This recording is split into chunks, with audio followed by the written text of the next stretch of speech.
Sebab tu ramai orang perempuan dia cari laki-laki tak segak supaya tak berebut dengan orang. Dia dapat suami nganga, kita tengoklah. Tang manalah dia jumpa suami dia, kita tengok. Dia nak dekat suami tu sebab apa? Tak handsome. Dia kata bila tak handsome, tak ada siapa mengorat suami dia. Dia susah hati dapat suami handsome. Pasal apa? Takut orang mengorat. Tu mihnah. Yang saya hormati, tajuk kita pada malam ini ialah fitnah akhir zaman. Yang pertama, tuan-tuan jangan faham fitnah ni menuduh orang tanpa bukti. Fitnah ni banyak makna dia. Yang kita faham, engkau jangan fitnah aku, engkau jangan fitnah tu. Maknanya tuduh je. Padahal fitnah ni luas. Fitnah ni kadang-kadang dia syirik. Syirik kepada Allah tu pun fitnah juga. Wal fitnatu asyaddu minal qatl. Fitnah itu lebih teruk daripada membunuh. Maknanya ialah syirik pada Allah. Syirik tu berlaku kufur kepada Allah. Melakukan kesyirikan pada Allah juga dipanggil fitnah. Fitnah ni macam-macam. Maksiat tu pun fitnah juga. Maksiat, fitnah juga. Tak semayang tu pun fitnah juga. Jadi macam-macam bentuk kepada fitnah. Cuma malam ni saya nak bawa kepada tuan-tuan tentang 6 bentuk fitnah yang akan berlaku, yang sudah berlaku, yang sedang berlaku. Yang pertama kata dia al-fitnah al-ikhtibar, iaitu fitnah yang berbentuk ujian daripada Allah. Fitnah yang berbentuk ujian. Ujian macam-macam lah. Fitnah yang datang kepada kita yang berbentuk ujian untuk kita. Ujian keimanan. Ini fitnah juga. Sama ada kita ni nak ikut ataupun tak mau ikut fitnah itu. Nak kalah atau nak menang dengan fitnah itu. Macam saya sekarang ni. Bercakap senang lah. Bila saya kata sabar, sabar, memanglah cakap senang. Cuba datang pada saya. Boleh tak saya sabar? Dia akan datang pada benda itu. Macam akak-akak lah. Akak-akak kita, saya ustaz, alhamdulillah lah dapat suami bahagia benar ustaz. Tenang je suami. Itu belum ujian. Suami baik, suami handsome, semaya, rajin, nafkah cukup. Itu belum ujian. Ujiannya bila suami akak pergi siang. Yang tu baru nak tahu akak ni jadi beriman ataupun tidak. Barulah jadi beriman ataupun tidak. Masa sekarang ni memanglah elok datang belajar. Elok datang semayang Jumaat. Elok datang kuliah. Sebab apa? Suami yang baik bawa. Saya dengan suami, okeylah ustaz. Akak alhamdulillah macam akak kalau suami akak pergi kerja, akak yang iron kan. Semua masak-masak untuk dia kan. Stokin dia pun akak iron. Sebab suami akak belum balik dari siang. Cubalah suami akak balik daripada siang. Jangan kata stokin nak disereka. Muka dia pun akak sereka. Maknanya akak dah kalah dengan al-fitnah. Sebab tu nak tengok kita ni nak beriman ataupun tidak melepasi ujian ini. Allah Ta'ala sebut dalam Quran, ahasiban nasu an yutraku an yaqulu amana wa hum la yuftanun. Yuftanun. Apakah kamu menyangka bahawa kamu telah beriman hanya dengan kamu bercakap aku beriman pada Allah, selagi mana kamu belum yuftanun, selagi mana mereka belum diuji. Itulah makna ujian, al-fitnah, sebelum diuji. Nak tengok abang-abang ni, Allah semayang sah depan, hujan datang, ribut pun datang semayang di masjid. Bagus. Ujian dah sampai belum? Belum.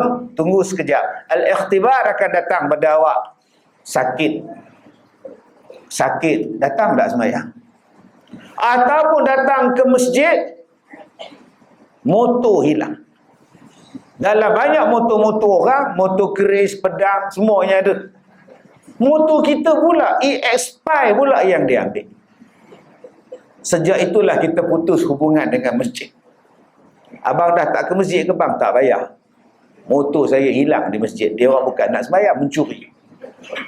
Apa itu tak pergi dah masjid? Tak payah, menyemak. Saya malam-malam tidur dengan motor saya. Oh, sudah tuan-tuan. Saya awak masuk dalam bilik dia, saya tak bawa dah ke masjid. Maknanya awak gagal. Pasal motor hilang pun awak tak ke masjid. Ujian. Dia akan datang. Dulu kerjanya ialah imam masjid. Tiap-tiap waktu datang. Berjubah, berserban. Balik dari umrah, nama dia tak ada dekat senarai jatan kuasa imam. Dia tengok Haji Dollah, Haji Leman, Haji Usop, Haji Yaya. Lagi sekali, Haji Leman, Haji Usop, Haji Dollah, tak ada nama aku. Pasal? Apa? Jumpa dengan pengurusi masjid. Mana nama saya? Tuan Haji, jatan kuasa ni, tukar imam lain. Terus tak datang entah. Tak datang, bukan masjid sini, ini di Afrika. Kita marah saya pula. Tak datang dah semayang dia. Sebab apa? Dia orang dah tak kenang jasa-jasa saya. Saya cakap terang-terang, saya tak datang dah masjid. 30 tahun saya jadi imam, dia orang buang macam itu je. Apa itu abang semayang di mana? Di rumah. Jumaat pun di rumah. Oh, saya baca khutbah, saya lah imam ni. Maknanya tuan imam dah gagal. Itu ujian yang pertama, nama dia al-ikhtibar.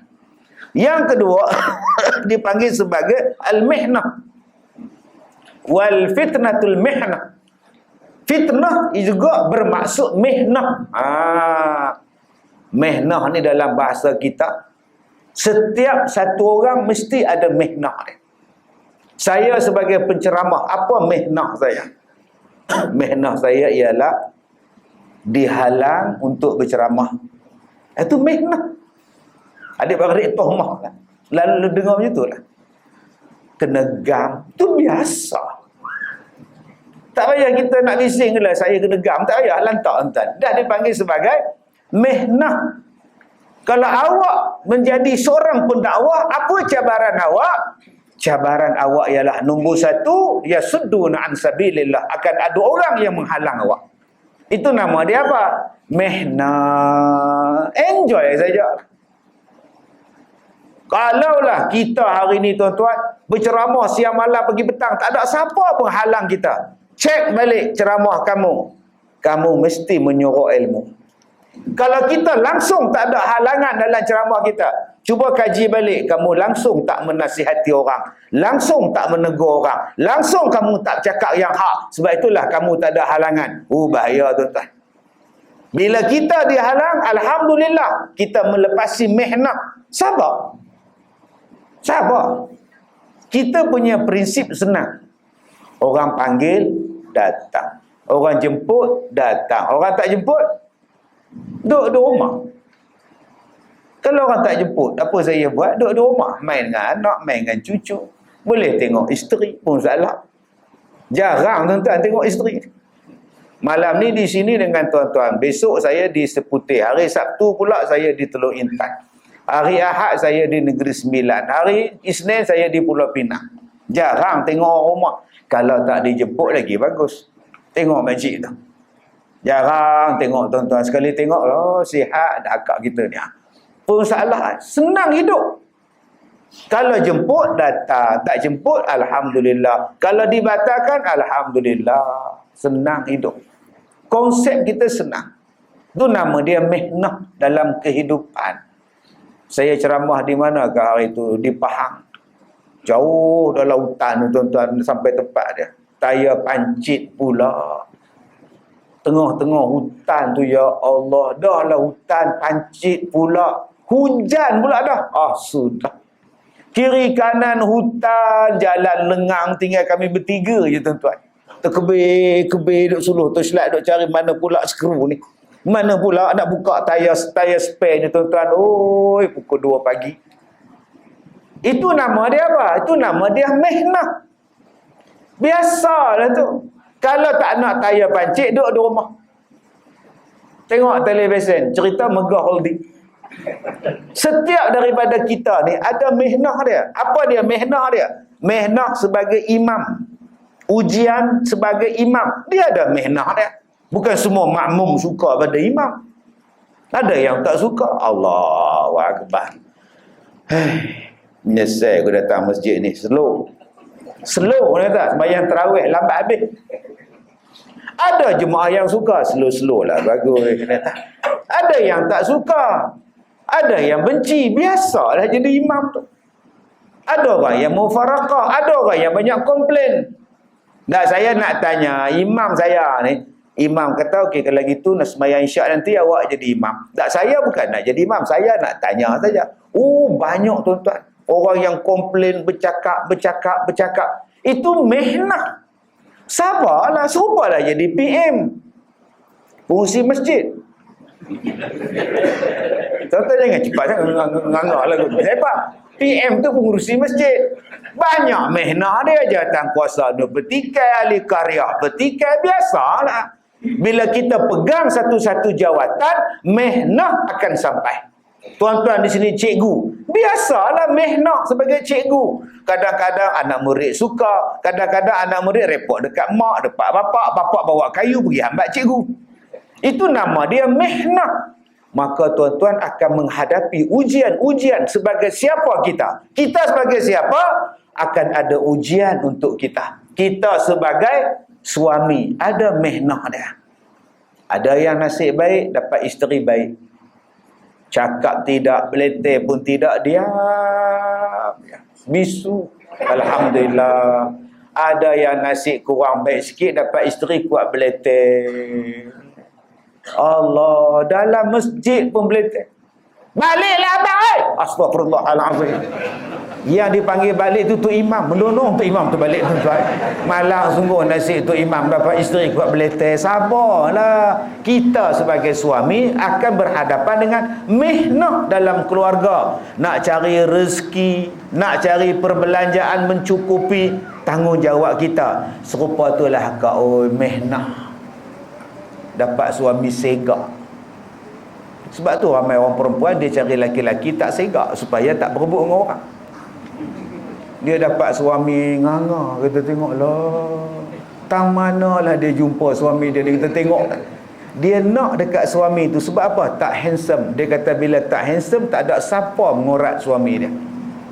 Dia susah hati dapat suami handsome. Pasal apa? Takut orang mengorat. Tu mihnah.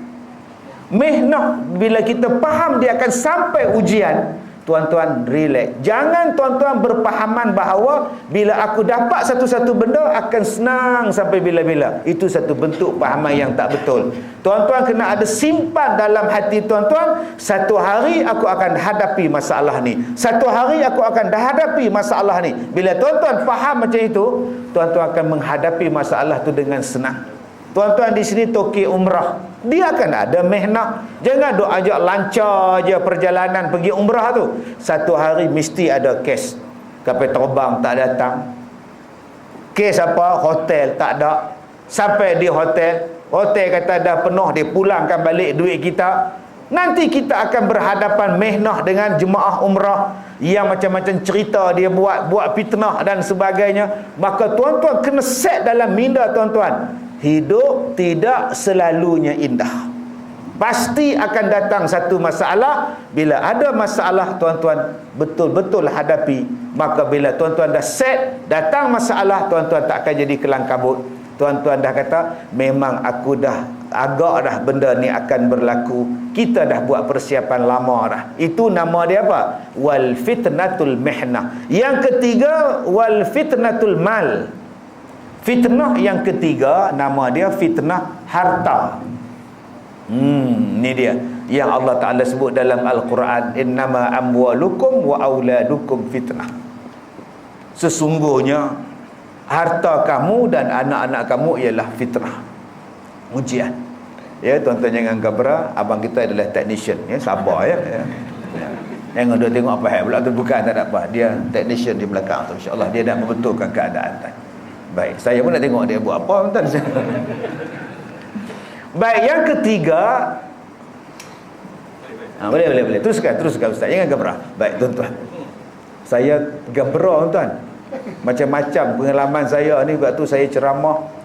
Ada yang datang daripada jauh, rupanya nak warning saya. Dia langkah orang, main duduk sebelah saya, main nak penampar saya pun ada juga. Okey, ada juga jenis macam itu. Ada yang langkah orang, apa yang pula pakcik ni? Rupanya nak salam. Astagfirullahalazim. Duduklah bajikan saya bersalam. Macam-macam jenis tuan-tuan. Abang kita ni melangkah-langkah orang, rupanya nak letak mikrofon. Baik tuan-tuan yang saya hormati. Nombor 3, fitnah harta. Al-mal maknanya harta. Bila dia orang miskin, dia boleh datang buat ibadat. Bila dia jadi kaya, jadi lupa. Ada orang yang meletakkan harta macam Tuhan untuk dia. Ada orang yang hidup dia cinta kepada harta. Ada orang yang memandang kebendaan, memandang harta dalam semua benda yang dia nak buat. Ada orang yang meletakkan diri dia lebih mulia daripada orang lain sebab dia ada harta. Ada orang yang merasakan bahawa orang lain semua tu tak ada nilai pada dia sebab miskin. Aku ada harta. Fitnah ini akan sampai kepada kita. Sehinggalah bila tak ada harta pun dia jadi fitnah. Berapa banyak orang tuan-tuan yang tak ada harta, yang jadi miskin, sanggup murtad, janji boleh makan. Ada orang yang sanggup buat macam-macam, sampailah menggadai agama dia sendiri, janji dia dapat wang. Ini nama dia fitnah. Yang ini pun akan datang di akhir zaman. Yang keempat dipanggil apa? Wal fitnatul aulad. Fitnah yang datang daripada anak-anak. Anak-anak akan datang ujian untuk kita. Di akhir zaman, musuh kita siapa? Musuh kita ialah anak. Anak yang kita lahirkan, anak itulah yang bunuh mak dia. Anak yang kita besarkan, anak itulah yang tikam bapak dia, potong kepala bapak dia. Dia bawa kepala ayah dia, bubuh dalam beg galas, naik bas pergi KL daripada Negeri Sembilan. Orang pun tak tahu dalam beg galas dia tu ada kepala ayah dia. Masya Allah. Ada yang bunuh mak dia dengan cangkul belakang rumah. Ayah minta duit nak beli dadah, mak tak kasih. Dicangkulnya kepala pak dia, kepala mak dia, mati tuan-tuan. Ini nama dia fitnah yang datang daripada anak. Anak buang mak, anak buang bapa. Sebab apa? Sebab nak menikah dengan orang lain. Tak hormat mak bapak lah tuan-tuan. Sebab apa? Cinta pada manusia yang lain. 13 tahun anak dia perempuan lari daripada rumah sebab ikut perempuan. Pelik tuan-tuan. Dia kata, ustaz, ni anak saya, gambar dia dah 13 tahun, anak saya lari daripada rumah. Saya nak minta ustaz buat sembahyang hajat. Saya tanya dekat dia, dia pergi ke mana? Tak tahu. Yang saya tahu dia ikut perempuan. Anak perempuan. Ya, yang dia ikut perempuan juga ustaz. Lah. Perempuan tu macam jantan ke? Saya tanya. Ya. Tomboy ustaz, pengkit. Anak dia perempuan, ikut perkit, lari daripada rumah 13 tahun. Saya agak anak perempuan dia dah mengandung dah sekarang tuan-tuan. Tak pernah faham, tak faham sudah tuan-tuan. Gila ni, gila. Manusia sekarang ni gila tuan-tuan. Yang jantan nak jadi perempuan, yang perempuan nak jadi jantan. Anak kita. Tuan-tuan boleh bayang tak? Mak dia cikgu, bapak dia cikgu, anak pun cikgu. Oh, bagus tu.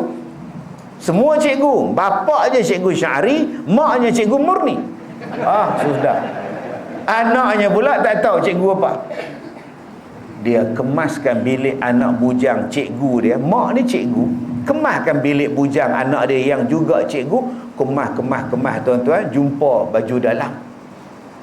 Bukan satu, macam-macam baju dalam. Buka laci bawah pula, seluar dalam pula dah. Seluar dalam perempuan.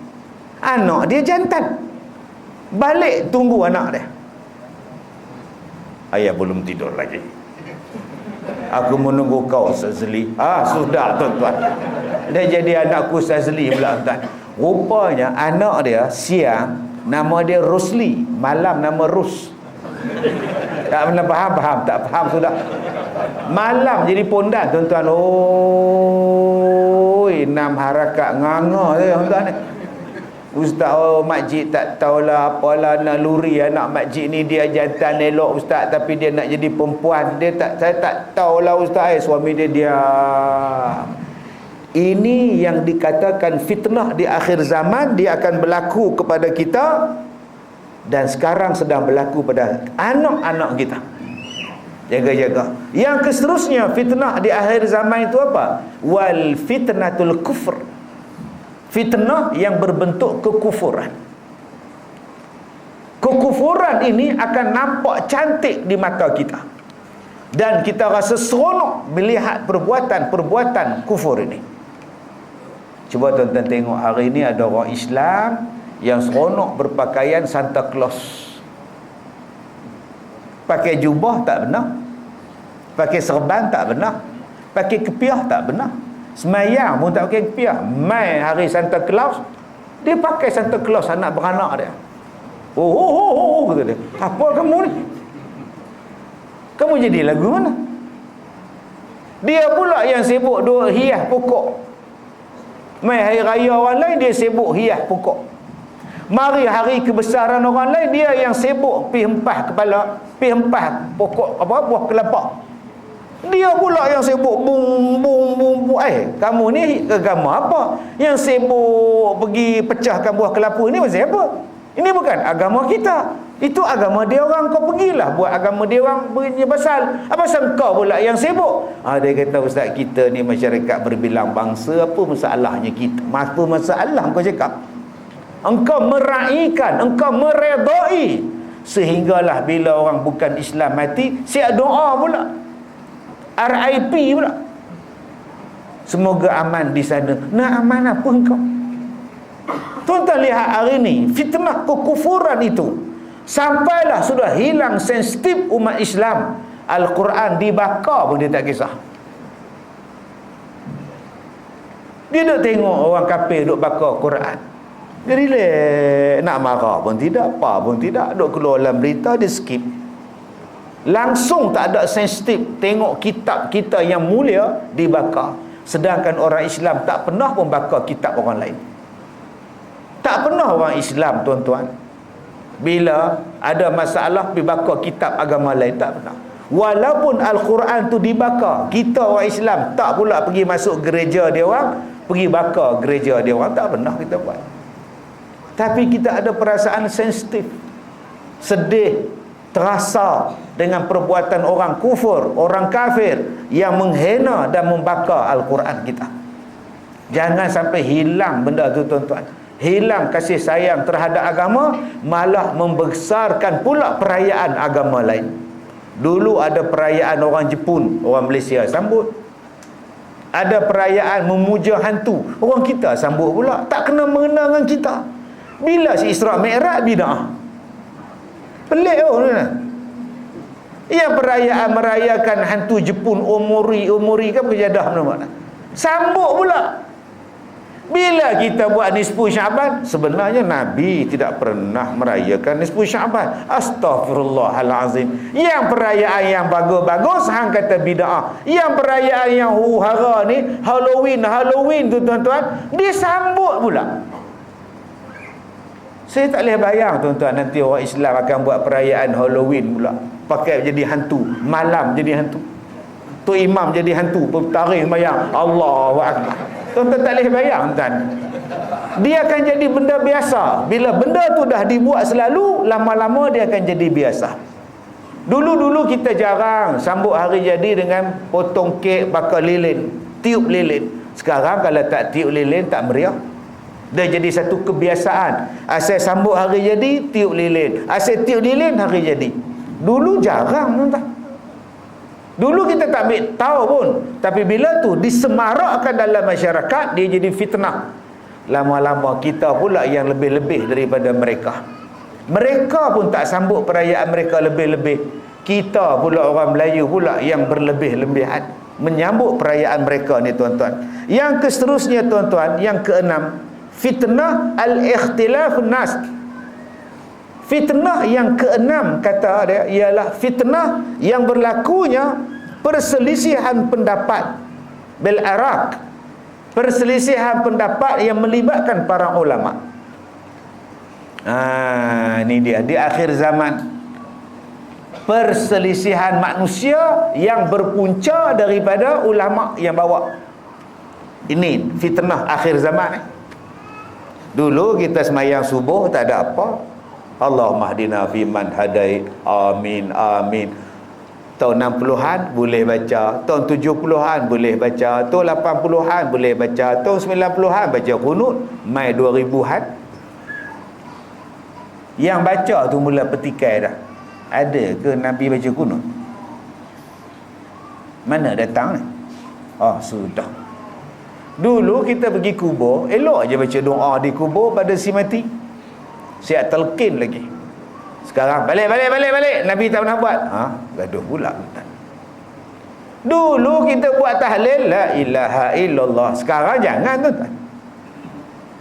Mana ada Nabi buat? Udah tak buat pula. Dan akhirnya masyarakat kita telah berpecah. Ini nama dia fitnah.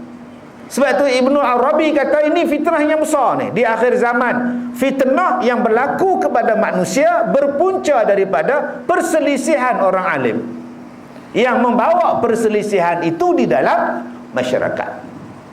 Dulu tak ada masalah tuan-tuan. Sekarang ni kita macam-macam perselisihan. Perselisihan dalam bidang politik. Cuba tuan-tuan ingat kita tahun 70 tahun 80-an kenduri kahwin seronok. Satu kampung turun. Balik kampung seronok tuan-tuan. Masa tu buat kahwin-kahwin mana ada caterer. Semua gotong royong punya. Mana ada kenopi tahun 80-an. Semuanya kemah pinjam kat kem terendak tuan-tuan. Kemah jenis macam piramid tu. Tiang tengah-tengah. Dulu, zaman dulu.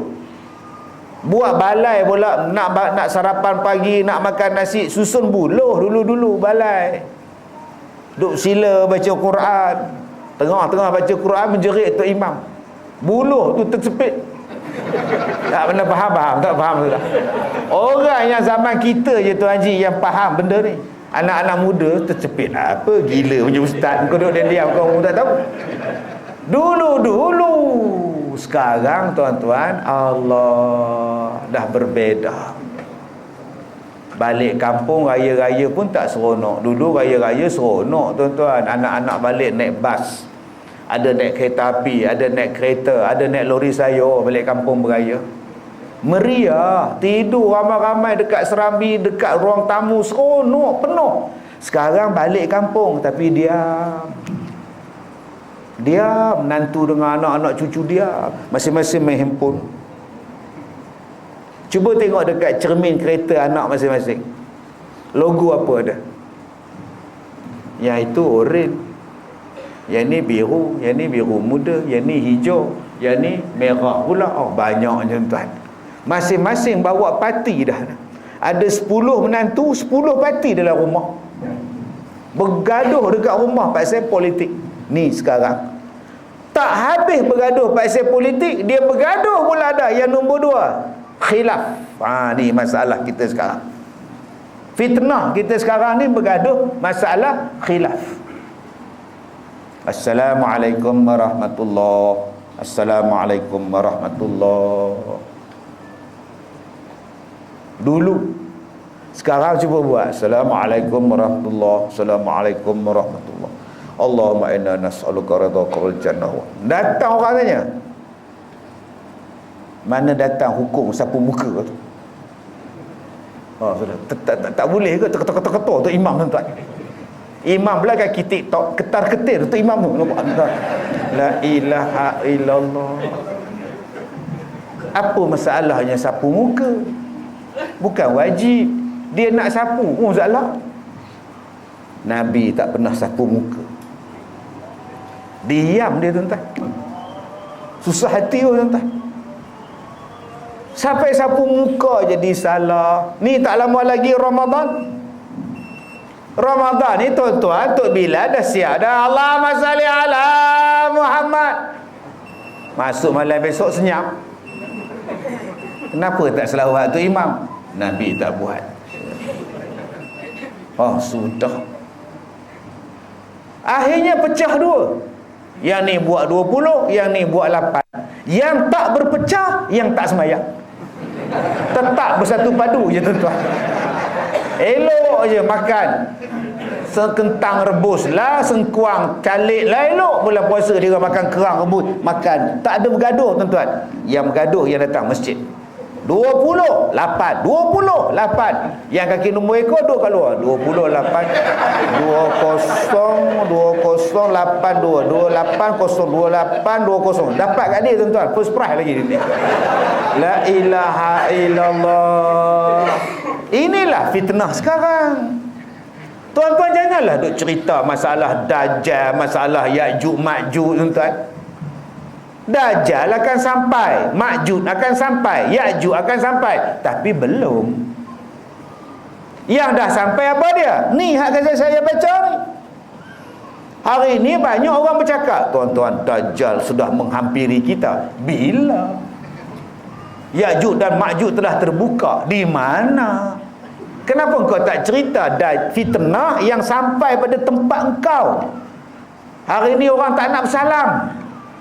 Dulu lepas sembahyang sallallahu ala Muhammad, sekarang tak bersalam. Bid'ah. Nabi tidak pernah bersalam lepas sembahyang. Sudah. Dulu sadaqallahul azim, tidak ada hadis yang suruh baca sadaqallah selepas baca Quran. Sudah. Dulu kita sadaqallahul azim, ambilnya Quran, cium. Enggak ada itu. Enggak ada cium Quran itu, enggak ada itu. Mana ada? Enggak ada itu cium Quran. Quran itu dibaca, bukan dicium-ciumin. Enggak ada. Nampak mikrofon ni? Enggak ada. Sampai cium Quran pun jadi salah. Astaghfirullahalazim. Bagi dekat dia duit 1,000. Tuan Haji, ni 1,000 saya sedekah dekat Tuan Haji. Ya Allah, dia cium duit. Ada Nabi cium duit? Enggak ada. Cium duit engkau boleh cium. Quran dia tak bagi cium. Nabi tak pernah buat. Astaghfirullahalazim. Yang dicium itu Quran, bukannya tai. Yang dicium itu Quran, bukannya kitab suci orang lain, kitab kita. Sebagai tanda sayang, kita sayang pada Quran. Abang-abang sayang pada isteri tak? Sayang. Apa tanda bila sayang? Dia cium, slow je tuan-tuan. Kalau cium pada isteri itu tanda sayang, cium pada anak tanda sayang, cium bapa tanda sayang, takkan cium Quran? Tak boleh, tanda sayang. La ilaha illallah. Tuan-tuan bayangkan hari ni kita jadi keliru, confused. Don't confuse the people. Tu bahasa tuan. Hari ni orang pakat jadi confused. Usalli, Nabi tak pernah baca usalli. Terus Allahu Akbar. Habis tu kalau saya baca usalli, enggak ada itu. La ilaha illallah. Sebab apa jadi macam itu? Baik, tuan-tuan yang saya hormati, masalah Dajjal, masalah Ya'juj dan Ma'juj itu kita cerita lain kali. Dia ada turutan itu. Lan taqumas sa'ah hatta tarawna qablaha 10 ayat. Tidak akan berlaku kiamat sehinggalah ditunjukkan 10 tanda. Fa dzakara ad-dukhan, maka Nabi sebut yang pertamanya ialah asap. Asap akan keluar. Nombor 1 Nabi sebut dalam hadis sahih ni, yang akan keluar asap. Tetapi susunan yang keluar dalam real bukan asap. Nabi sebut je satu. Tapi mana dulu yang keluar?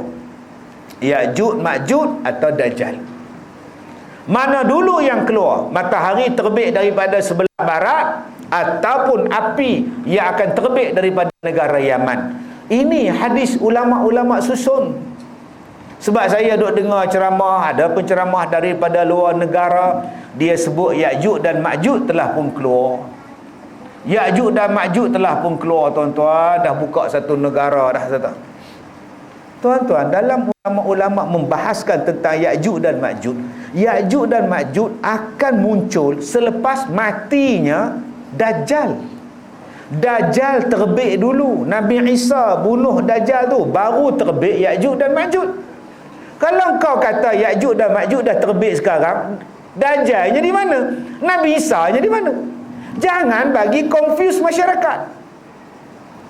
Kita hari ni tuan-tuan dengar cerita, sampai ada yang kata tembok Iskandar Zulkarnain, tembok Zulkarnain tu tembok besar Cina. Tuan-tuan tahu tak, tembok besar Cina itulah tembok Zulkarnain. Itulah tembok Ya'juj dan Ma'juj. Kau. Apa barang lah tembok Ya'juj dan Ma'juj ni, apa barang tuan-tuan kalau tembok besar Cina tu.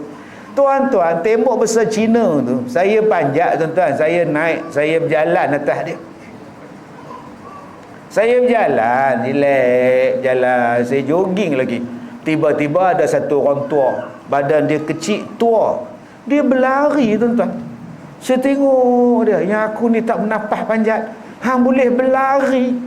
Hebat betul, hebat apek ni. Saya tengok dia tuan-tuan. Saya kejar dia tak boleh. Saya hamba kejar dia sampai dekat stop dekat di atas tu, tempat dia berhenti tu. Saya jumpa dia, relax. Saya tanya umur berapa? Oi, 70 lain, boleh berlari lagi apek ni. Kuat betul. Tapi dalam Quran sebut tembok Ya'juj dan Ma'juj tak boleh ditembusi. Ya'juj dan Ma'juj yang begitu kuat tak boleh lepas. Kalau tembok besar Cina tu, Tara Abang ni boleh jogging tuan-tuan. Takkan tembok besar Cina tu tembok Ya'juj dan Ma'juj. Tak munasabah, Sarawak pun tidak tuan-tuan. Apa ni? Janganlah kita hari ni pergi kata tembok besar Cina tu tembok Ya'juj dan Ma'juj. Cuma tuan-tuan kena tadabbur. Berkali-kali saya cakap pada tuan-tuan, tadabbur. Okey. Ada banyak benda dalam Quran yang Allah cerita tapi kita tak jumpa. Sebab Allah belum tunjukkan lagi. Salah satunya ialah tembok Ya'juj dan Ma'juj. Tolong bagi tahu dekat kita, besar mana tembok ini sampai Ya'juj dan Ma'juj tak boleh lompat keluar, sampai tak boleh tembus, sampai tak boleh gali ke bawah ataupun naik tangga di atas. Besar mana tuan-tuan? Takkan dia orang tak boleh guna tangga untuk panjat tembok? Takkan dia orang tak boleh sambung tangga untuk panjat tembok dah beribu-ribu tahun? Mesti tembok dia sangat hebat. Ada yang kata tembok dan Ya'juj dan Ma'juj ada dekat Armenia dengan Azerbaijan. Ada satu gunung yang disusun macam besi. Tuan-tuan boleh panjat lah. Everest pun boleh panjat. Gunung Everest pun boleh panjat. Takkan tembok Ya'juj dan Ma'juj tak boleh Ya'juj dan Ma'juj panjat beribu-ribu tahun. Maknanya temboknya sangat hebat, temboknya sangat kukuh, temboknya sangat tinggi, temboknya sangat besar. Sampai makhluk yang hebat macam Ya'juj dan Ma'juj pun tak boleh panjat. Itu jawapan dia. Di mana tembok tu ustaz? Itulah ilmu Tuhan yang kita tak tahu. Tunggu saatnya Ya'juj dan Ma'juj akan keluar. Dia makan semua manusia, dia hancurkan semua manusia. Yang selamatnya hanyalah sekumpulan daripada pengikut Nabi Isa dan Nabi Isa. Duduk dekat Palestin tuan-tuan. Dalam hadis dia sebut, sehinggalah Nabi Isa ni tadah tangan, ya Allah, tolonglah kami ya Allah. Kami tak ada siapa dah. Ya'juj dan Ma'juj ni terlalu ramai. Laut yang dia lalu jadi kering, tasik yang dia minum jadi kering, punya ramainya, punya ganahnya. Allah Ta'ala hantarkan burung macam burung ababil, mampuskan segala Ya'juj dan Ma'juj. Jadi janganlah kita kata Ya'juj dan Ma'juj tu dah keluar. Janganlah bagi keliru orang. Hadis ada, kitab ada. Cakap berpandukan kepada hadis, pandukan pada kitab. Sebelum Ya'juj dan Ma'juj terbit, datang dulu Dajjal, datang Imam Mahdi, datang Nabi Isa. Bila Ya'juj dan Ma'juj ni tuan-tuan dah mati sekaliannya, bangkai Ya'juj dan Ma'juj terlalu banyak. Nak tanam tak boleh, terlalu ramai. Apa nak buat? Lagi sekali Nabi Isa tadah tangan, ya Allah selesaikanlah, ya Allah tolonglah kami, ya Allah bangkai ni nak buat macam mana ni. Allah Ta'ala turunkan hujan, bawa segala ni, bawa ke laut, mampu segalanya. Maka hidup amanlah manusia di bawah pemerintahan Nabi Isa beberapa lama. sebelum datangnya dukhan, sebelum datangnya asap mematikan orang-orang yang beriman dan tinggal hanya orang-orang kafir sahaja. Dan asap itulah dipanggil dukhan yang mematikan orang yang beriman, yang tinggal dalam dunia orang tak ada iman. Jadi janganlah kata jerbu tu dukhan. Kan dulu kita ni ada jerbu. Inilah tanda-tanda kiamat. Jerbu. Yang jerbunya Malaysia dengan Indonesia aja. Mereka tak jerbu. Kejadah apa tanda kiamatnya? Itu orang tanam pokok, tebang pokok, tanam pokok, tebang hutan. Itu pencemaran alam, bukannya dukhan. Itu tanda-tanda kasih sayang kita dengan jiran tetangga. Dia orang menghantar asap, kita menghantar bomba. Itulah kerjasama. Anda faham? Faham? Tak faham sudah? Dia menghantar asap, kita hantar bomba padam. Itulah kebaikan dia. Asap dalam hadis ini, dalam ayat Quran ada surah Ad-Dukhan. Faltaqib yauma ta'tis sama' bidukhanin mubin. Tunggu, langit akan mendatangkan asap. Yauma ta'tis sama' bidukhanin mubin. Asap tu datang daripada langit, bukan asap tu datang daripada bumi. Jerbu, asap tu datang daripada bumi. So dia bukan dukhan. Jadi tuan-tuan, saya tak nak ulas yang 10 tanda-tanda kiamat yang besar tu. Yang tu Ustaz Roy kena panggil lagi sekali. Kita buat ceramah lagi sekali, cerita satu persatu, turutan demi turutan tentang tanda-tanda kiamat. Yang saya nak cerita di sini ialah fitnah yang sekarang sedang menimpa kita. Yang saya sebutkan 6 perkara tadi.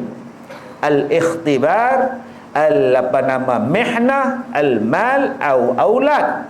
Yang ni yang sedang menimpa kita. Fitnah kufr. Dan yang ketiga, yang keenamnya ialah fitnah perselisihan pendapat yang membawa perpecahan ke dalam umat. Yang ni yang perlu kita selesaikan. Okey Ustaz, macam mana nak selesaikan perselisihan pendapat yang membawa perpecahan? Jawapannya ialah balik pada asal. Baik, kenapa kita di tanah Melayu tak ada bergaduh? Tak ada gaduh-gaduh tuan-tuan ni. Kita di Melaka, kita di Terengganu, kita di Kedah. Ahli-ahli sejarah berselisih pendapat. Islam sampai ke tanah Melayu ni dari Kedah dulu ke, Parameswara dulu ke, Batu Bersurat Terengganu ke? Yang tu pun tak dapat bagi jawapan. Ada yang kata Islam sampai kat Melaka dulu, Parameswara masuk Islam jadi Sultan Muzaffar Shah, akhirnya seluruh Melaka Islam. Ada yang kata tak, dia mai ke Kedah dulu, Kedah tua Islam dulu. Ada yang kata dah Terengganu dulu. Tak kira lah siapa yang masuk Islam dulu, yang pentingnya sekarang ni kita Islam. Baik, sejak berlakunya Islam, baik di Melaka dulu ke, Terengganu dulu ke, Kedah dulu ke, tak kira lah. Cuba tuan-tuan tengok, pernah tak orang Melayu sama Melayu berbunuh-bunuhan, berperang-perangan sesama sendiri? Ada? Bergaduh pasal agama ada? Tak ada. Elok je duduk. Dia tak macam Arab. Arab dengan Arab bergaduh siang malam sama-sama dengan dia orang. Sama-sama dia orang, bom sana, bom sini, bunuh sana, bunuh sini. Orang Melayu tak pernah tuan-tuan.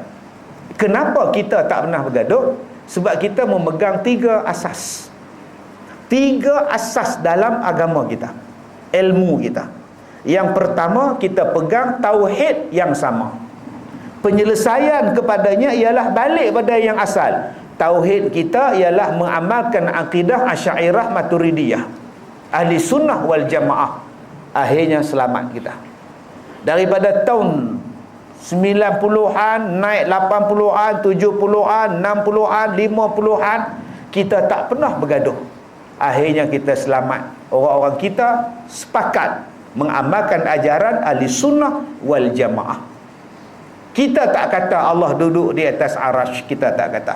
Kita tak kata Allah ada tangan, kita tak kata. Allah ada kuasa. Allah dengan kemuliaannya bersemayam di atas arasy pada kedudukan yang tinggi, bukan duduk cokong macam saya. Saya ni duduk atas kursi, duduk bersila tuan-tuan. Pengurusi masjid tanya saya, selesa ke Ustaz? Selesa sangat dapat kerusi ni mahal ni tuan-tuan. Oh, saya duduk bersila atas kerusi ni, nama dia cokoh. Duduk cokoh. Tuan-tuan ingat Tuhan ni duduk cokoh tengok kita? Tak, Tuhan bukan macam tu, duduk tengok orang bertamalim buat apa. Ustaz Kazim ceramah, pusing belah sana belah, oh selak Melaka. Tuan-tuan ingat Tuhan macam tu bukan? Duduk di atas, duduk tengok kita. Oh, bukan macam itu. Kita tak macam itu. Fahaman kita jelas. Allah tidak sama dengan makhluk. Laisa kamislihi syai'un. Sebab itu kita satu. Nombor dua, fiqh. Kita mengamalkan ajaran mazhab Asy-Syafi'i.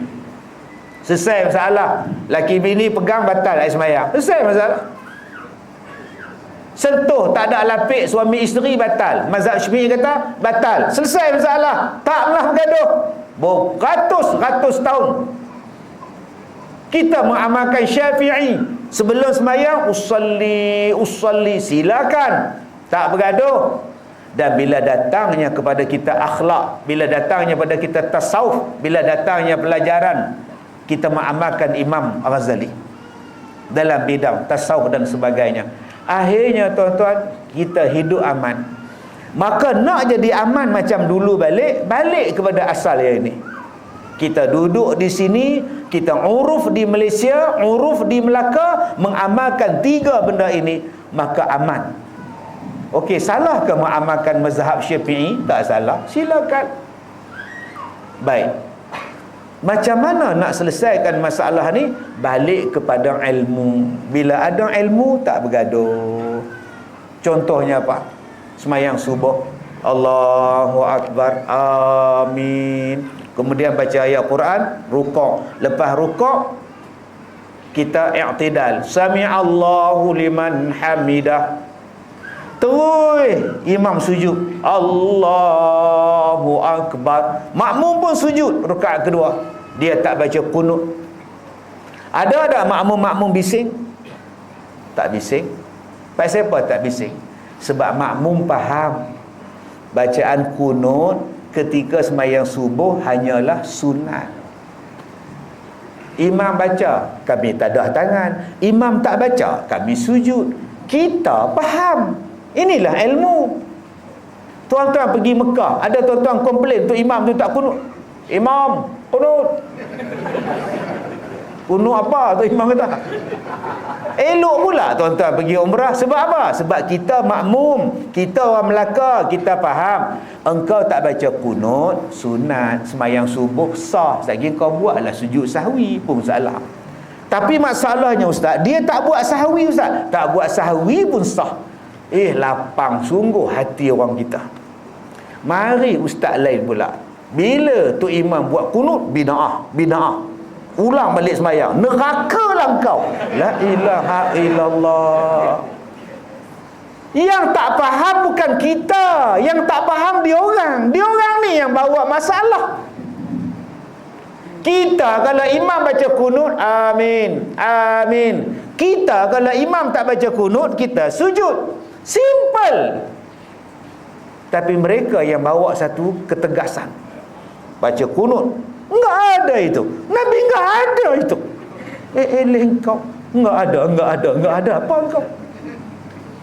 Tuan-tuan yang saya hormati, tuan-tuan yang saya muliakan, kita ni baca hadis, dan hadis bukan satu. Saya ulang balik. Kita ni ambil hukum daripada Quran, kita ambil hukum daripada hadis. Hadis bukan satu, hadis banyak. Quran satu, hadis banyak. Pasal apa hadis tu banyak? Sebab ramai sahabat Nabi yang meriwayatkan dia. Satu. Dua, bukan semua sahabat Nabi berada dalam satu masa dengan Nabi. Bukan. Ada sahabat Nabi yang keluarkan hadis, Nabi buat yang ini. Ada sahabat Nabi yang keluarkan hadis, Nabi tak buat yang ini. Kalau kau baca hadis tak buat yang ini, ada pula hadis Nabi buat yang ini. Sebab itu datangnya mazhab. Boleh faham? Setengah orang dia tak faham. Nabi satu, Quran satu. Apa pasal mazhab pasal? Saya tak nak ikut mazhab. Mazhab. Nak sebut mazhab pun tak erti. Mazhab. Saya ulang balik. Driver saya tu namanya Baharudin. PA driver saya tu namanya Faiz. PA saya Baharudin. Ini tim A. 2 hari dia orang di Melaka, tim A. Besok saya di Ipoh, pukul 10 saya ada ceramah. Tengah hari saya baca khutbah Jumaat. Petang saya buat rakaman TV. Malam besok saya di Siputih, di Perak. Tim lain pula datang. PA-nya Ustaz Hasan, drivernya pula Isa. Yang saya buat kepada Baharudin dengan Faiz, kadang-kadang tak sama apa yang saya buat dengan Hasan dan Isa. Isa dan Hasan keluarkan cerita, Ustaz Kazim buat macam ni lah. Mai Baharudin pula, Ustaz Kazim buat macam ni lah. Sebab tu yang ni aku tak ikut, Nabi buat yang itu. Yang ni aku ikut, Nabi buat macam ini. Itu hadis. Maka datang kita yang kemudian daripada ini, janganlah hanya tengok Bak Isa dengan Ustaz Hasan sahaja. Hang tengoklah pula hadis Badarudin dengan Faiz. Compare lah. Akhirnya kau dapatlah jawapan. Oh, mazhab ini ikut yang ini, Syafi'i ikut yang ini. Boleh ikut tak? Boleh ikut. Walaupun dua-dua ni nampak macam berbeza, tetapi datang daripada sumber yang satu, namanya Nabi Muhammad. Contohnya apa? Nabi Muhammad satu hari dia berjalan dengan sahabat-sahabat dalam 30 orang, rombongan yang kecil. Nabi Muhammad terjatuh daripada kuda dia. Nabi Muhammad sakit bahagian ni. Maka Nabi pun pergi semayang. Bila Nabi semayang, Nabi duduk. Pasal Nabi sakit, Nabi duduk. Kemudian Nabi suruh sahabat-sahabat Nabi semayang duduk. Nabi jadi imam duduk, makmum sahabat Nabi duduk. Kemudian tak berapa lama selepas itu Nabi sakit lagi. Di akhir hayat Rasulullah, Nabi jadi imam. Nabi duduk. Bila sahabat nak duduk, Nabi kata, "Engkau orang bangun. Aku seorang duduk, engkau orang berdiri." Allahu Akbar. Yang imam duduk, makmum kena duduk, dipegang oleh Hambali. Yang imam duduk, makmum berdiri, dipegang oleh Imam Asy-Syafi'i. So, apa masalah? Yang 30 orang kami ikut Nabi. Nabi duduk, kami duduk. Kami pergi. Aku tak ada waktu tu. Aku pegang hak nombor 2. Aku imam duduk, makmum berdiri. Sebab aku ada. Itulah hadis. Maka bila kita datang mazhab, engkau nak ikut yang mana? Saya nak ikut Syafi'i. Silakan. Engkau nak ikut Hambali. Silakan. Saya nak ikut Nabi, Ustaz. Okey, sekarang ada 2 perbuatan Nabi. Kau nak ikut yang mana? Syafi'i pun ikut Nabi, Hambali pun ikut Nabi. So what? Serupalah dengan kunut. Ada masanya Nabi baca kunut, ada je masa Nabi tak baca kunut. Yang hadis Nabi tak baca kunut, dia ni keluarkan. Hadis yang baca kunut, dia ni keluarkan. Sebab waktu dia jadi makmum, Nabi baca kunut. Yang ni Syafi'i pegang, yang ni Hambali pegang. So what? Sebab tu nak menyelesaikan masalah fitnah akhir zaman ni, tuan-tuan, balik kepada ilmu. Aku tidak pernah melihat Nabi kencing berdiri. Itu hadis Aisyah. Dia tak pernah tengok Nabi kencing berdiri. Mai sahabat Nabi pula, aku tengok Nabi Muhammad ada kencing berdiri. Di mana? Tengok. Nabi Muhammad pernah sekali kencing berdiri pada tempat pembuangan sampah yang kotor. Kenapa yang Nabi kencing berdiri di situ? Sebab Nabi tak mau duduk, tak mau tunduk kepada sampah yang kotor. Maka sekali itu Nabi buat.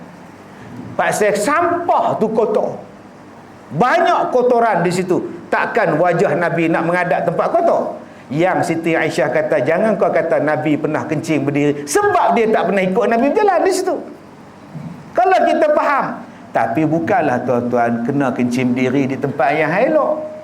Yang di RNR tu elok. Yang tuan-tuan kata berdiri bersepah. Pergi kencing dekat tandas. Mangkuk tandas elok. Kepiah tak tinggal. Siap berbual lagi. Dari mana? Astagfirullahaladzim. Pergilah duduk. Ni hak Nabi buat tadi tu tempat kotor. Janganlah tunduk pada tempat pembuangan sampah. Itu Nabi ajar. Inilah bentuk mazhab. Jadi kalau kita faham tentang ilmu, menghormati ilmu, senang fitnah. Dan kebetulan kita ada di Malaysia. Di Malaysia mengamalkan mazhab Syafi'i, hormatlah uruf orang di Malaysia. Amalkanlah Syafi'i. Selesai masalah. Tapi sayang tuan-tuan, hari ini saya lihat makin merebak, makin merebak, makin merebak. Sebab kita yang mengaji, yang dengar ceramah tak ada ilmu. Nabi tidak pernah baca usolli. Jangan baca usolli. Maka hari ini pun kita Allahu Akbar. Bagi kita yang ada ilmu, tak baca pun tak apa, sunat. Tapi kalau baca dapat pahala, sebab menetapkan pendirian. Tapi bagi orang yang belajar, dia tak gaduh. Allahu Akbar, dia tak gaduh. Usolli fardhu Aisyah, dia tak gaduh sebab dia ada ilmu. Yang tak ada ilmu yang gaduh. Usolli, hei, mana ada Nabi usolli? Bid'ah, kau bid'ah. Orang ni tak ada ilmu. Sebab apa tak ada ilmu? Sebab dia tak faham makna sembahyang. Apa makna sembahyang? Beberapa perbuatan yang dimulai daripada takbiratul ihram disudahi dengan salam, itu makna sembahyang. Sembahyang itu dimulai dengan takbiratul ihram. Maknanya sebelum takbiratul ihram belum dikira sembahyang. Jadi bila nak takbiratul ihramnya, berdiri tegak, Allahu Akbar, itu sembahyang. Maka sebelum daripada itu, engkau buat ke engkau tak buat ke, tak menjejahkan sembahyang kau. Usalli fardal maghribi salasa rakaat, belum lagi sembahyang tu. Sebab tu dia boleh berhenti. Dia tegur orang sebelah, duduk elok. Usalli fardal Allah, nampak? Dia boleh tegur anak dia, jangan bising, ayah nak sembahyang. Usalli, kan ayah cakap tadi jangan bising. Usalli fardal maghrib, Allahu Akbar. Bila dah takbiratul ihram, tak boleh cakap dah. Jangan tengah duk baca Fatihah, bismillah, jangan cakap bismillah. Yang tu dah rosak dah. Sebab dah sembahyang. Maknanya sebelum sembahyang, tuan-tuan nak buat apa? Buatlah. Sebelum akad takbir tu, usalli, tak apa. Nak korek hidung, tak apa. Sebelum sembahyang, korek, pum, kena tu imam, Allah, tak apa. Yang bila dah angkat takbir, tuan-tuan korek, korek pergi tengok belakang tanah, tak boleh lah. Faham yang itu? Jadi ucapan usalli itu bila? Sebelum takbir. Sebelum takbiratul ihram tak apa. Di mana salahnya? Tak salah. Usalli fardal maghrib. Kenapa awak usalli? Sebab saya nak menyatakan bahawa saya nak sembahyang. Dengan saya menyatakan itu, tetap pendirian saya. Kalau kita tak sebut, kadang-kadang hati main tak tetap. Allah, maghrib apanya, isyak, Allah. Sebab tu adanya sembahyang isyak disebut menetapkan hati. Dan berakhirnya bila? Berakhirnya dengan salam. Assalamualaikum warahmatullahi. Assalamualaikum warahmatullahi. Dah habis sembahyang. Allahumma inna nas'aluka ridhaka. Tak apalah, dah habis sembahyang. Sapu muka pun tak apa dah. Yang tak betulnya Allahu Akbar, bismillahirrahmanirrahim, alhamdulillahi rabbil alamin. Yang tu baru salah. Kalau ada tu imam buat macam tu, angkat dia tok kat luar. Senang je, simple aja. Engkau memahami makna, maka engkau boleh faham. Kau boleh faham. Tak payah kita nak gaduh-gaduh. Ustaz, dia sapu muka ustaz waktu sembahyang. Dia sapu tu selepas salam ke sebelum? Dia sapu salam, dia sapu muka tu dah habis salam. Kalau itu tak ada hal, pulang kat dia. Nak sapu apa pun tak apa. Ustaz, dia baca usolli ustaz. Dia baca usolli tu dalam sembahyang ke atau sebelum? Sebelum ustaz. Apa lantak dia? Senang aja hidup. Apa salah? Ustaz, dia baca talqin ustaz. Di mana? Di kubur. Lah, apa masalah? Apa masalah? Tak, kita kena ikut sunnah ustaz. Macam mana? Kita kena ikut sunnah ustaz. Abang faham sunnah tu apa? Abang faham sunnah tu apa? Ni, saya pakai songkok hitam. Saya pakai baju batik ni tuan-tuan. Tangan lain, badan lain. Mana dia jumpa baju ni? Ini sunnah lah tuan-tuan. Adakah sunnah ni macam tu imam pakai jubah? Atau macam saya ni bukan sunnah? Tuan-tuan makan nasi asam pedas, sunnah tak? Makan nasi lauk asam pedas, sunnah tak? Sunnah. Tu dia abang.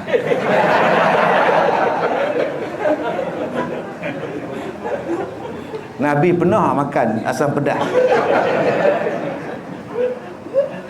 Apa dia sunnah?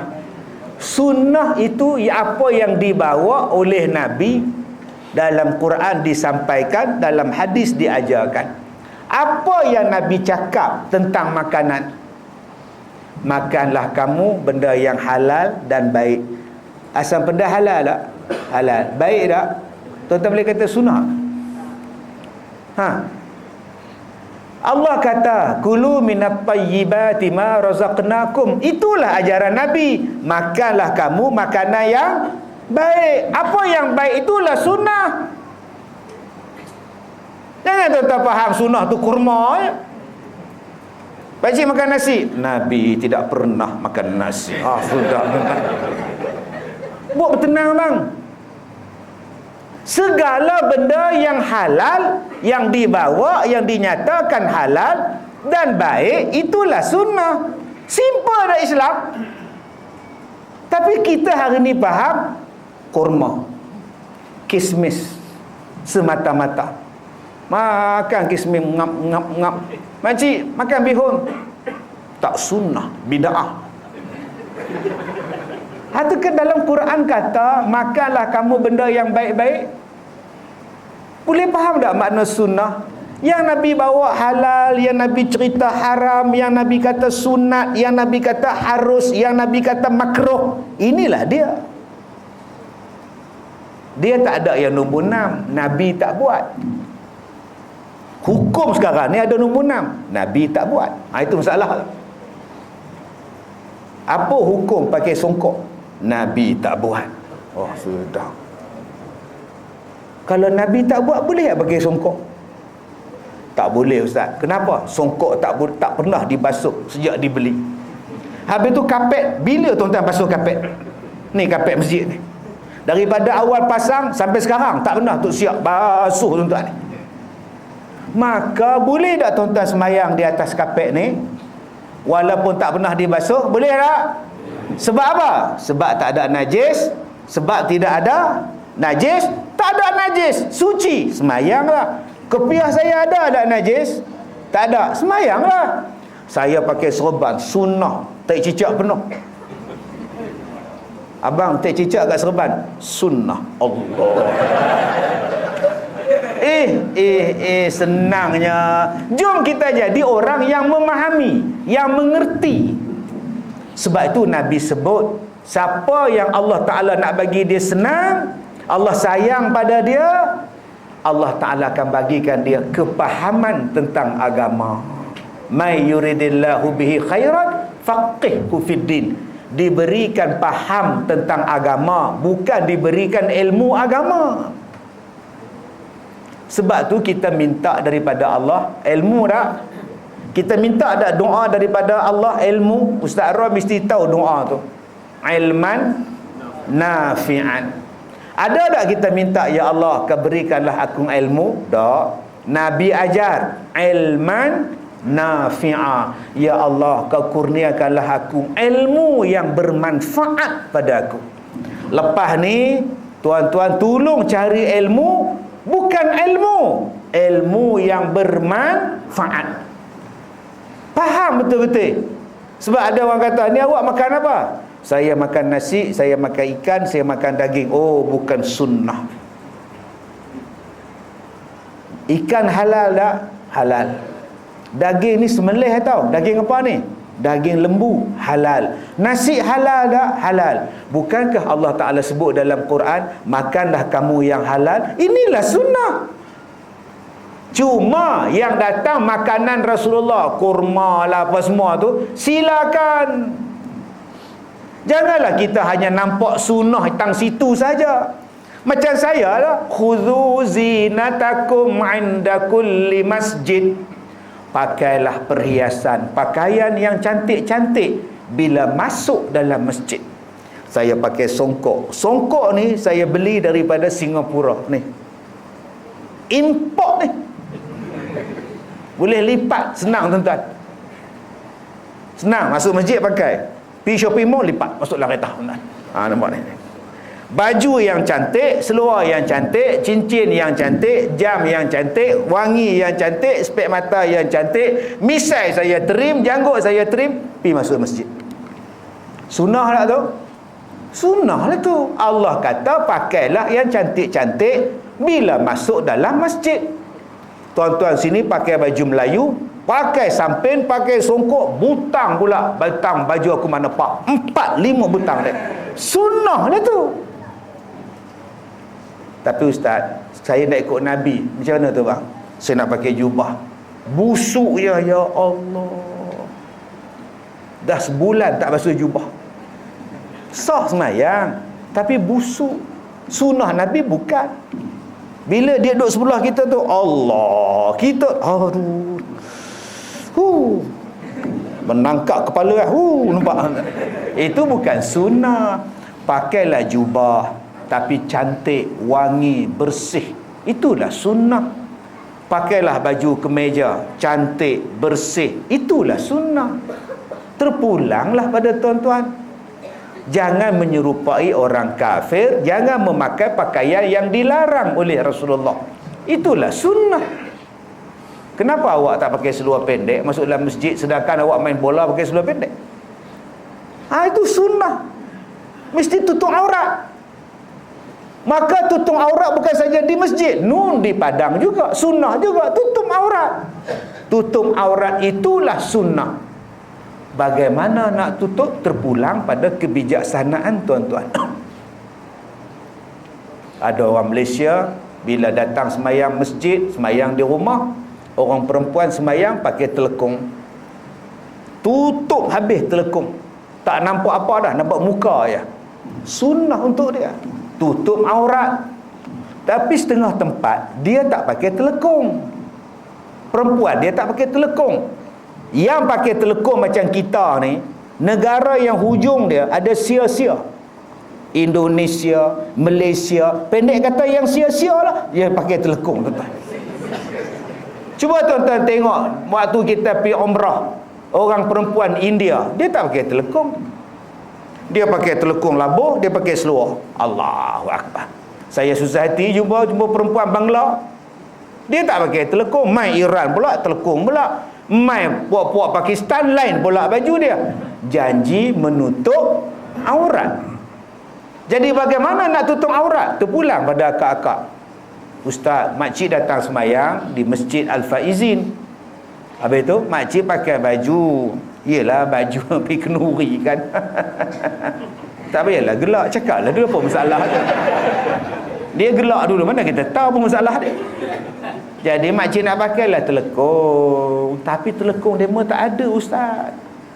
Selalu ada Masjid Al-Faizin sediakan telekung untuk wanita, hari tu tak ada. Dia orang basuh dah tu hantar dobi. Itu makcik tak semayang, telekung tak ada. La ilaha illallah. Kalau makcik tak ada telekung, makcik nampak tak langsir warna hijau tu? Ambil langsir warna hijau, buka cangkuk dia, makcik gulung satu badan, nampak muka je. Allahu Akbar. Sah semayang. Janji tutup aurat. Yang salahnya ialah dengan langsir hijau tu dua balik sekali tuan-tuan. Yang tu yang salah. Tu namanya mencuri. Lepas kau semayang, kau sangkutlah balik. Janji kau tutup aurat. Menutup aurat itulah sunnah. La ilaha illallah. Kalau kita fahamnya itu, simple. Macam tadilah. awak bersalam lepas sembahyang asar. Boleh ke ustaz? Apa tak bolehnya? Bukankah Nabi suruh salam? Salamlah di mana-mana pun. Yang salahnya ialah sedang sembahyang salam. Dia masbuk, datang lambat sikit, dia salam dulu dengan orang sebelah. Orang sebelah pun bengong juga. Yang tu baru salah. Habis sembahyang kau salam satu masjid pun. Hei, jom tuan-tuan, kita memahami betul-betul perkataan sunnah. Simpelnya Islam, begitu luasnya Islam tuan-tuan. Bukan sempit sampai nak cium Quran pun tak boleh. Nak cium Quran pun bid'ah. Apa jadi ni tuan-tuan? Inilah yang Ibnu Arabi kata, di akhir zaman fitnah yang akan merebak dalam masyarakat ialah perpecahan yang dibawa oleh orang-orang yang ada ilmu, yang membawa ajaran masing-masing. Akhirnya masyarakat berpecah belah. Kalau dulu kita sembahyang tarawih paling seronok, sekarang tak seronok. Bergaduh Tok Imam dengan Tok Bilal, gaduh masalah selawat. Fadlan minallahi ta'ala wa ni'mah wa maghfiratan wa rahmah. Hai, bid'ah. Masuk neraka tu. Bayangkan tuan-tuan, duduk dalam neraka, malaikat tanya, "Yuk, apa hal kau masuk neraka?" "Saya baca selawat tarawih." Menung malaikat tu. Takkan selawat salah kot. Cuba tengok balik, bila awak selawat? Bila masa awak selawat? Selepas habis sembahyang tarawih. Sembahyang tarawih habis 20 rakaat atau 2 rakaat? Ulang balik. Sembahyang tarawih habis setiap 2 rakaat atau tunggu 20 tu Haji? Nyesal duduk kat depan. Sembahyang tarawih berakhir pada setiap 2 rakaat habis. Nanti sembahyang lagi 2 rakaat lagi. Bukan mesti habis 20. 2 rakaat 2 habis, 2 rakaat habis. So bila habis 2 rakaat, Assalamualaikum warahmatullahi, Assalamualaikum warahmatullahi, Allahumma salli ala Muhammad. Silakan. Dahaga pula tuan-tuan. Dia ambil air, dia minum ngok. Dah habis sembahyang boleh minum. Buat apa pun boleh. Bangun sekejap, terkentut, ambil wuduk lain, masuk lain, boleh. Teringat, ya Allah, bubur lambuk belum makan. Habis 2 rakaat, dia makan bubur lambuk, muak makan semangkuk, datang sembahyang balik, Allahu Akbar. Boleh. Dah habis 2 rakaat, nanti sambung lagi. Simple je. Yang tak bolehnya, tengah-tengah sembahyang, pergi minum air. Begini letak dalam poket ni. Siap ada straw ke? Ghairil maghdubi alaihim waladdallin. Amin. Makmum Fatihah dia begini.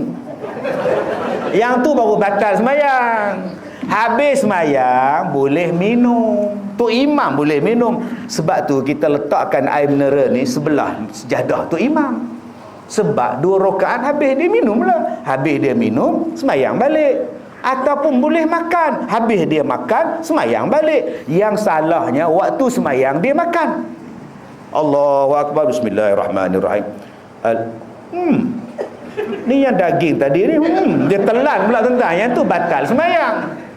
Serupalah selawat. Assalamualaikum warahmatullahi, Assalamualaikum warahmatullahi. Oh, kita boleh lunjuk kaki. Oh, lenguh. Oh, imam hari ni hafiz 1 rakaat 1 muka. Oh, betul ke pinggang perak meletup. Betul ke pinggang perak meletup. Ada pula yang buka Facebook, tengok Facebook. Ada pula yang buat live tarawih now. Nampak tu? Oh, nampak.